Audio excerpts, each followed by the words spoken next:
ತರುವಿನ ನೆರಳು ಕೊಡುವಂತ ಸುಖವು ಕೊಡುವನು ಕೃಪೆಯ ದಿನವು.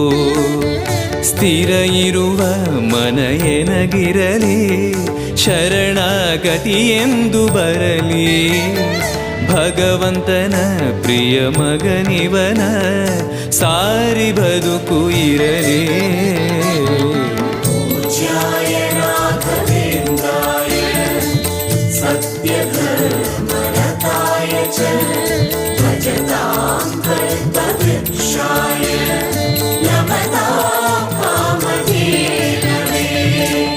ಆಲಯವೆಂದರೆ ಮಂತ್ರಾಲಯವೇ ಬೇರೆ ನಾ ಅರಿಯಲಾರೆ.